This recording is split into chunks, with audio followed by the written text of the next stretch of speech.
So good morning, everyone. I'm really delighted to be here, and I would like to thank the University College Dublin Earth Institute, in particular Frank Convery and Fiona Duhan, for inviting me here to speak. In addition to the always excellent Irish hospitality, which I greatly appreciate, I really applaud the thought and care that has gone into organizing this Earth gathering. This is a very important conference because it addresses a key relationship that we all share, and that's our relationship with the environment around us.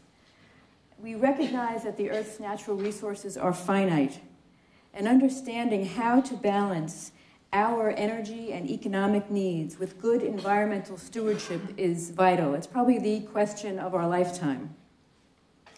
And for me, and for what I'm going to talk about today, I want to highlight the very, very important role of science and technology in understanding our planet and addressing the challenges that we need to kind of go forward. I think we can never overestimate the importance of science in understanding all the systems around us and trying to figure out how we can best solve some of these challenges that we have put out there. And I think that's really the subject of this discussion you're going to be having for the next couple of days, which is science and sustainability. Now, within the U.S. Department of State, as you heard, I lead the Bureau of Oceans, International Environmental and Scientific Affairs. And since I live in Washington, we call that OES. Everything is given to short letters. It gives you an idea of the breadth of the topics that we cover. And we cover them from a foreign policy and national security perspective, because I sit in the State Department. And we work on these issues bilaterally, regionally, and multilaterally. And we are constantly engaged in the importance of science to advance our foreign policy goals. We're also interested in how foreign policy can advance our scientific goals, both nationally and internationally, by building strong collaborative relationships. In fact, let me share with you what is our Bureau's mission statement, because I think you'll understand why I'm so glad to be here today. Our mission statement is promoting a healthier planet through science and tech and partnership. So my view is one of a scientist diplomat, which sometimes you don't hear those words together. Sometimes people say I'm a diplomatic scientist, but I have been away from the bench for a very long time. So I would say I am more of a policymaker and a diplomat at this point, but I did spend quite a bit of time in the laboratory.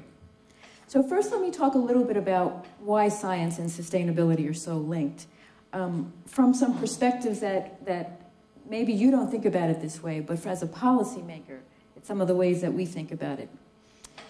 You know, it has fundamental roles, and the first, of course, is to provide the data that we need. The data to understand the systems around us and to inform policy choices. And beyond climate, as we've been hearing, we're facing a lot of other related problems. We're facing the problem of protecting biodiversity and dealing with the overall stress that we are putting on our ocean systems. Secretary Kerri captured the challenges we face earlier this year when he was in India on a trip, and he said, and I quote him, "I believe that just as we are living in a changing world, so we cannot and we must not forget that we are living on quite a changing planet. To respond in a way that does justice to science and to facts, what we need actually is a policy that looks forward." End quote. Policies looking forward are a challenge for all political systems, and I think that is something that we are all working on together. Advancing sustainability must be a global effort, and the very nature of science can contribute to that. Science has always been and is increasingly an international endeavor. We now speak of a global research community. And when you think about science, when I think about science, and I think many of you probably in this room too, you think about two fundamental principles that are really key to science. And the first is merit. The first is high quality, excellent research, pursuing the best. And the second is transparency. Openly sharing results, testing the reproducibility of others' experiments. In building conditions and coalitions that understand the world around us and also contribute to making very difficult policy choices. These two elements of science are very important. To make difficult choices, one must believe that they have the best information possible, and that information must be viewed in an objective manner. And that information must be available to everyone around the world and within a particular community. These two principles build trust. They build trust among citizens and they build trust among nations. And I don't think we can underestimate the importance of trust, because to change the pathway that you have seen laid out here, people have to change their behavior. People don't easily change their behavior unless you convince them that they should change their behavior. And so building trust is important, and science plays a very important role in that. It also provides opportunities that the world needs in terms of new industries and entrepreneurship, because economic growth is important as well. So the data, if the data is out there and available, it helps new industries be able to start.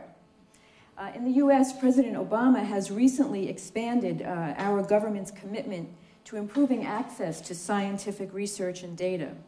In February, John Holdren, the President's science advisor, issued a memo to the US science agencies. Any science agency funding $100 million or more of research must develop plans to support how the public can easily reach that data and information. In addition, in May, the President issued an executive order to improve access to government data, stating that information resources easy to find can help build entrepreneurship, innovation, and scientific discovery that can improve citizens' lives. So those are the fundamentals of science that I think link it to sustainability and link it to the international discussion about sustainability and the ability to change our behavior and our policies. But science also provides a tool for understanding the challenging problems we face, and international efforts allow us to build on each other's investments, which is something we all need to do in these times. And it also supports difficult international dialogue about choices forward. We need to understand complex systems, and we also need to strengthen what is often called the science-policy interface.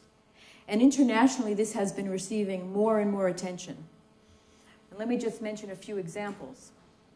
The most obvious one, which has already been mentioned, is the Intergovernmental Panel on Climate Change. It's the most well-known, and it tackles the hugely complex science of climate change, mankind's role in it, its potential environmental and socioeconomic impacts, as well as putting all that information together in a way that policymakers can think about it and providing them some options. Hundreds of scientists and technical experts contribute to each working group under the IPCC, and collectively, thousands of scientists from around the world will have contributed to the final complete IPCC fifth assessment, including dozens of US government agencies. Now, I'm sure you've all been following the recent Working Group 1 report on the physical science of climate change that was just released in September after a very animated approval session in Stockholm. The report reinforces the strengths and strengthens the already robust conclusions that the Earth's climate is changing and that those changes are largely driven by human activities. It also strengthens the confidence in the projections of increasing severity from climate change unless more comprehensive and vigorous mitigation is undertaken worldwide. Right now, our government, along with all the other parties to the IPCC, is in the midst of reviewing the final draft of Working Group 2 report on the impacts, adaptation, and vulnerability, which will be approved in Japan in March. And then in a month from that, the final draft of Working Group 3 report on mitigation will be released for the government review, with approval coming hopefully April in Germany. This is a very long process with a monumental, and I might add, voluntary effort by experts from around the world. But I think we can agree that the value it provides is helping to solve and to address the climate challenge. What is very interesting, I would mention here, is that the timeline here is different. The policy timeline and the science assessment timeline are things that we are constantly struggling with to get these processes to be a little bit more aligned, because it's one of the ongoing challenges we face. Another effort that's underway is the Intergovernmental Group on Earth Observations, or GEO, which was launched in 2005. That has a central role for science and sustainability. Its mission is to enable science-informed decision-making needed to drive sound policies on such issues as food and water and energy security, and resilience to natural hazards, and the development of sustainable economies. When GEO was created by the ministers about when they created it, they laid out a 10-year plan, hoping that they would be able to structure what was called a global Earth observation system of systems, which would meet the need for timely, quality, long-term global information that would inform decision-making. The core tenet of GEO and the system of systems is simple: to make the individual Earth observation systems work more as nature does, as a system of systems through common products that are interoperable and free and open and transparent for everyone to use. I think for the scientific community, a statement like that is an obvious statement. When you move into the realm of international negotiations and different systems and different science systems, it's not all that straightforward, because the history of how programs developed in each country are different, and we have different ways of looking at our data. So trying to bring all that together requires a lot of attention. Another example is the Intergovernmental Platform for Biodiversity and Ecosystem Services.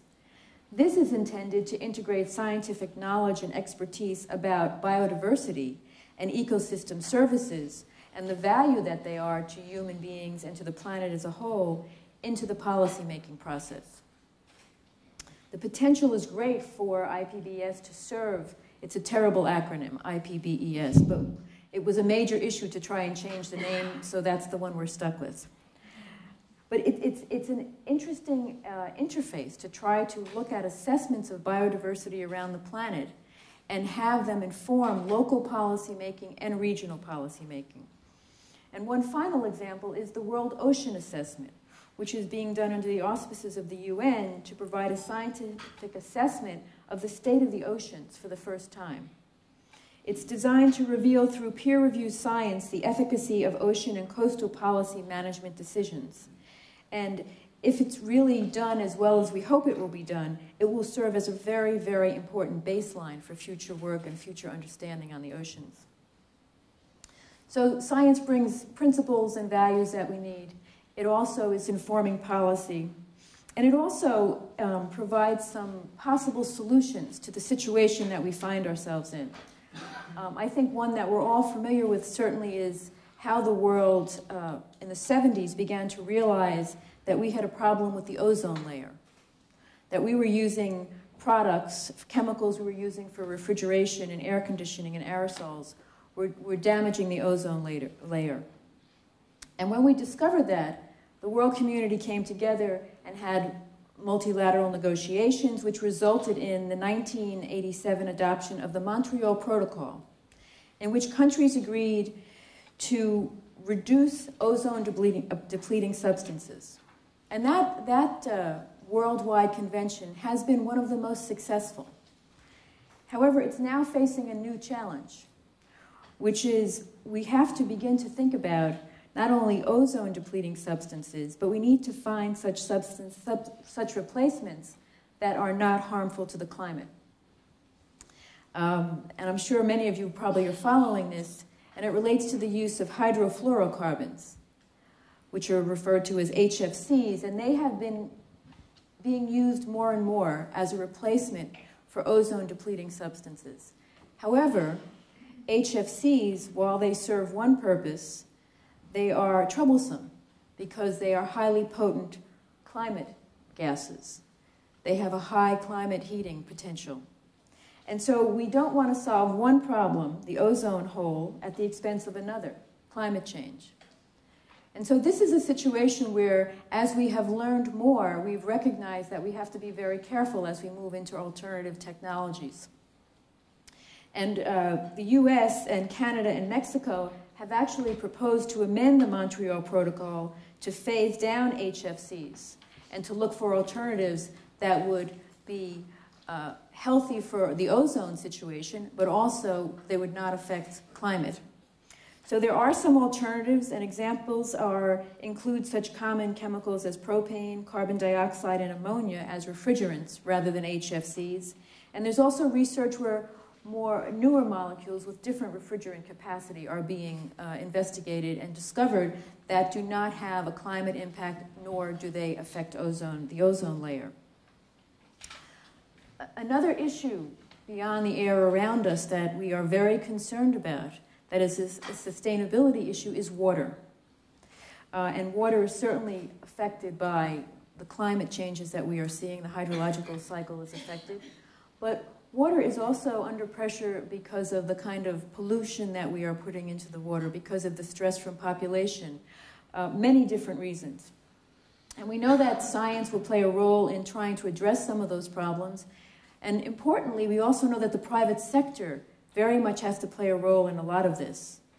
We know that by 2025, nearly 2/3 of the world's population will be living under water stress conditions, including roughly 1 billion people who will face absolute water scarcity.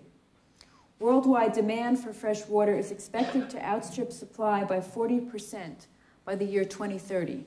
So that's only 15 years from now, 15 to 17. Water shortages, poor management, and much greater hydrological variability will make it harder for countries to plan and to produce the food and generate the energy they need. But there is some good news, because some of the water problems we know can be addressed through different approaches. And one of the things we have been trying to do in the US is to partner with the private sector to understand this.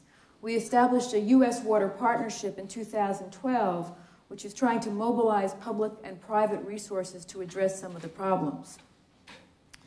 This activity was a partnership. It was launched with $600 million in commitments from the government and from private sector.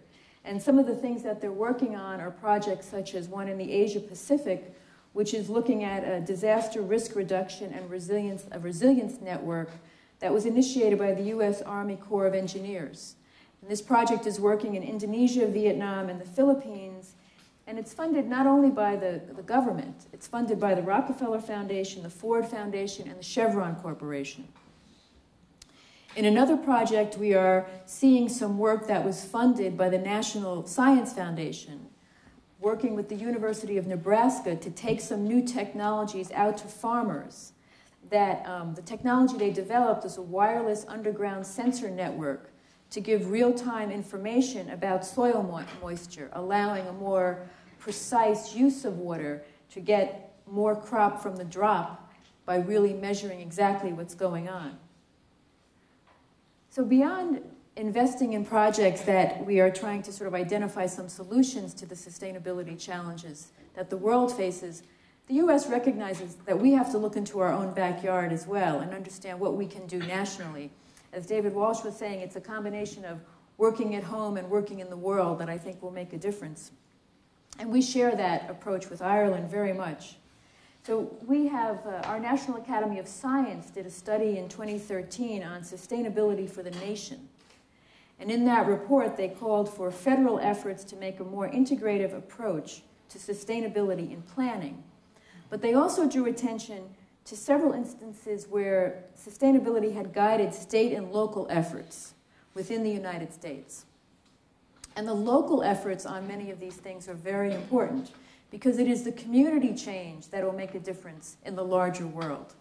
One of the examples that that report from the Academy called out was something that the city of Philadelphia was doing regarding the fact that their water systems were overtaxed. Their system was handling both sewage and rainwater, leading to sewage discharges into local water systems during periods of heavy rain. And what they did, rather than a traditional and expensive route of significantly expanding the sewage treatment, what they did was they worked on a rainwater management system to develop more green space, shade, and water recycling and energy savings in the city. This was called the Green Stormwater Infrastructure Plan. So it was a very pragmatic approach to deal with an issue that they had to deal with and something that was very important to the lifeblood of the city. We also recognize that we have to invest in research in this area. Because these solutions are solutions to problems of complex systems, it requires a lot of research. And the National Science Foundation established a program called Science, Engineering, and Education for Sustainability. What that program seeks to do is to foster collaborative, multidisciplinary approaches to understand and overcome barriers to sustainable human well-being. And this is really something new for the Science Foundation, our Science Foundation, to be working in this area. It's taking what has been very much a basic research investment and looking at solving societal problems by multidisciplinary approaches. And let me just give you an example of one recent award that was granted. The University of Massachusetts received an award for about $730,000 to develop a network of researchers and policymakers that will put forward a shared framework for better coastal infrastructure planning in the Caribbean and the Northeast. You can imagine that the superstorm Sandy that hit the East Coast and other storms that have come up that Northeast coast demonstrate the need for coordinated research into the evolving effects of climate change and infrastructure resilience. And these are not only multidisciplinary research problems, but in terms of implementation of activities, they become multi-agency and they become local and federal. So there's a lot of research and interaction between the science community and the policy community that is needed. So let me turn a little bit more or back to the international piece of all of this. We certainly each have to look in our own backyards as to what we're doing and bring our best problem solvers to bear on these tough problems. But we also have to work together internationally because one environment affects the other, but also because the research is a global community and we need to sort of have all the best minds working on it. I think that everyone around the world now realizes that, and certainly the US and Ireland have worked very hard on this, and I am particularly pleased to hear the word partnership all the time because I get to co-chair the US-Ireland R&D partnership that you heard mentioned in the introduction. This partnership grew from the Good Friday Agreement, recognizing that collaborative research was an excellent way to build relationships and to solve some shared problems and to stimulate new research.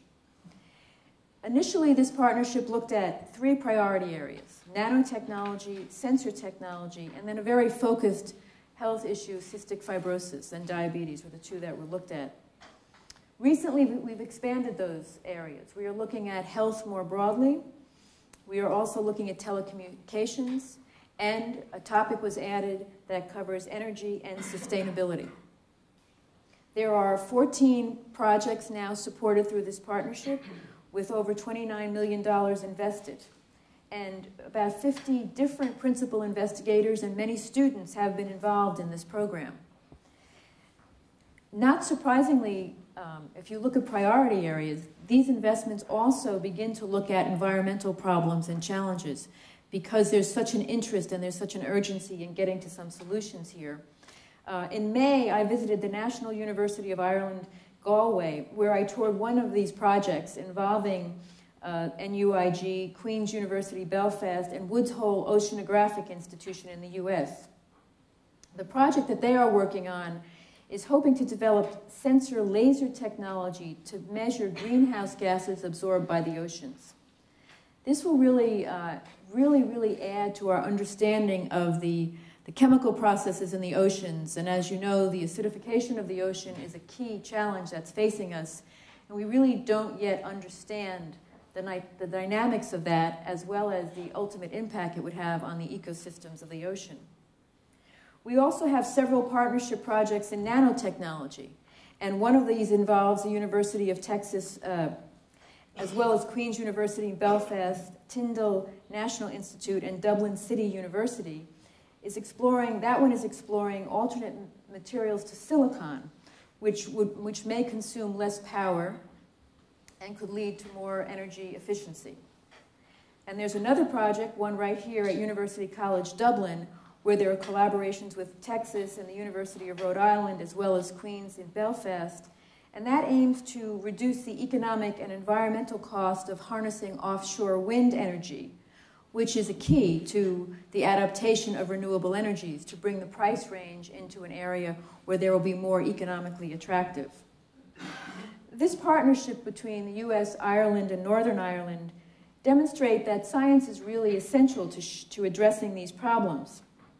And we are also working very hard to engage the private sector, because one of the challenges in working on these problems is that it's beyond a whole of government, which is a phrase we use in the US to make sure that every agency works together and we don't all stay in our own little cubbyholes.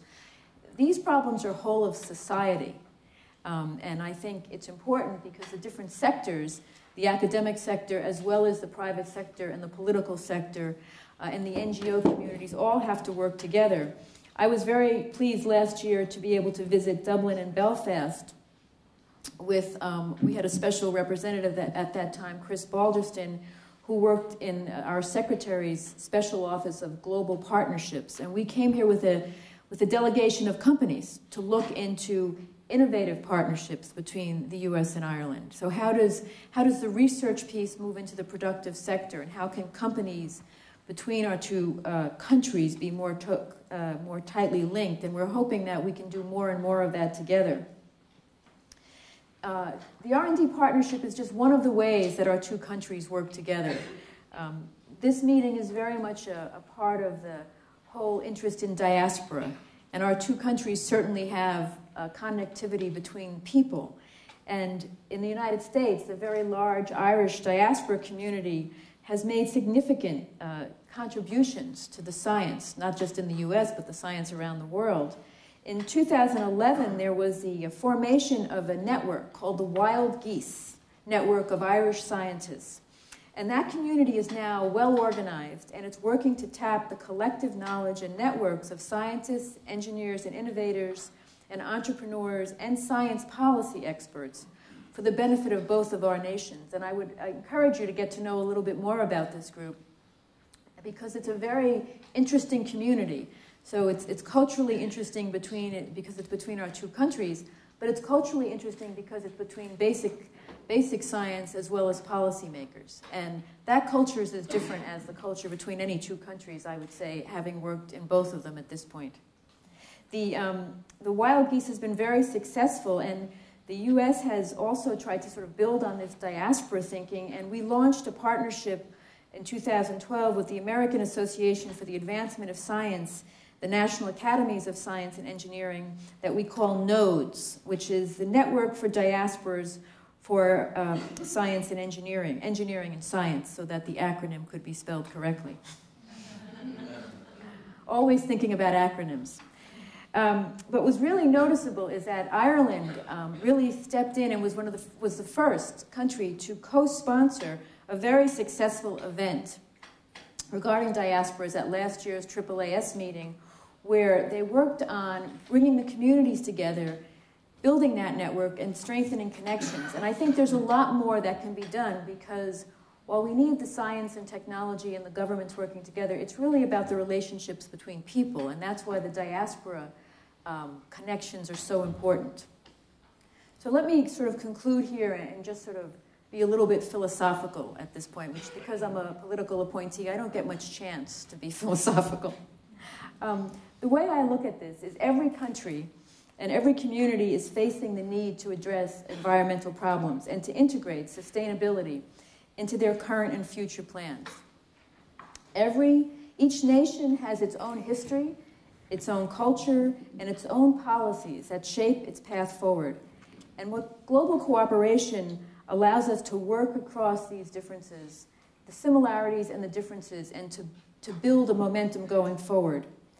And I see science as that tool that lets us work together, moving toward better understanding of each other as we collaborate to understand the very world we live in together.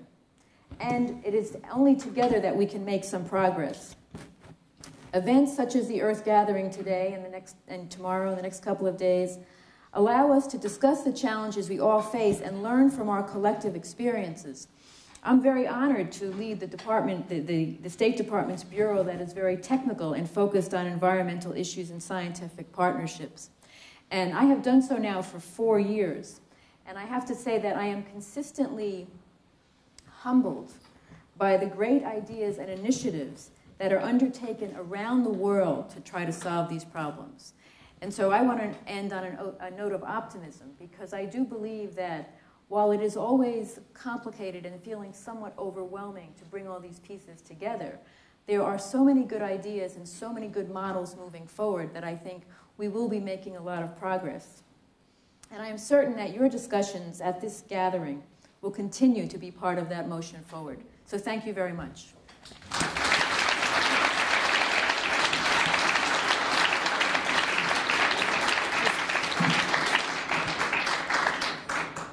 Thank you very much, Dr. Jones. And I think that was really interesting in highlighting the role of science in understanding and addressing challenges, but really